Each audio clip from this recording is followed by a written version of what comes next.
السلام علیکم ورحمۃ اللہ وبرکاتہ۔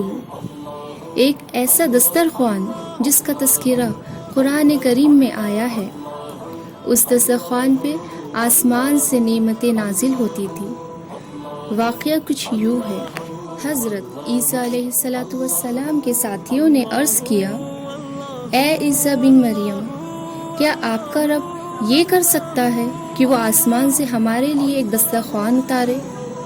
تو حضرت عیسیٰ علیہ السلام نے فرمایا، اس طرح کی نشانیاں طلب کرنے سے اگر تم مومن ہو تو خدا سے ڈرو۔ یہ سن کر آپ کے ساتھیوں نے کہا، ہم نشانی طلب کرنے کے لیے یہ سوال نہیں کر رہے ہیں، بلکہ ہمارا مقصد تو یہ ہے کہ ہم خوب کھائیں اور ہم کو اچھی طرح آپ کی صداقت کا علم بھی ہو جائے اور مومنوں کا آپ پہ یقین بڑھ جائے اور کفار آپ پہ ایمان بھی لا لیں۔ تو حضرت عیسیٰ علیہ السلام نے اللہ کی بارگاہ میں دعا مانگی۔ حضرت عیسیٰ علیہ السلام کی دعا پر اللہ پاک نے فرمایا، دسترخوان تو اتار دوں گا، لیکن جو کفر کرے گا میں اس کو ایسا عذاب دوں گا کہ تمام جہان والوں میں سے کسی کو ایسا عذاب نہیں دوں گا۔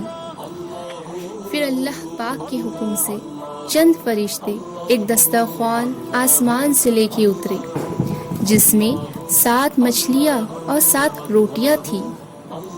حضرت ابن عباس رضی اللہ تعالی عنہ سے روایت ہے کہ فرشتے دسترخوان میں روٹی اور گوشت لے کر آسمان سے نازل ہوئے، اور بعض روایتوں میں ہے کہ تلی ہوئی ایک بہت بڑی مچھلی تھی جس میں کانٹا نہیں تھا، اس میں سے روغن ٹپک رہا تھا، اور اس کے سر کے پاس نمک اور دم کے پاس سرکہ تھا، اور اس کے ارد گرد قسم قسم کی سبزیاں تھیں اور 5 روٹیاں تھیں۔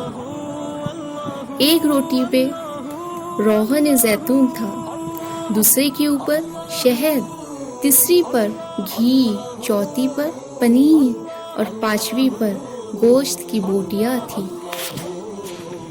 دسترخوان کے اس کھانے کو دیکھ کر حضرت عیسیٰ علیہ السلام کے ایک ساتھی نے کہا، اے روح اللہ، یہ دسترخوان دنیا کے کھانوں میں سے ہے یا آخرت کے کھانوں میں سے ہے؟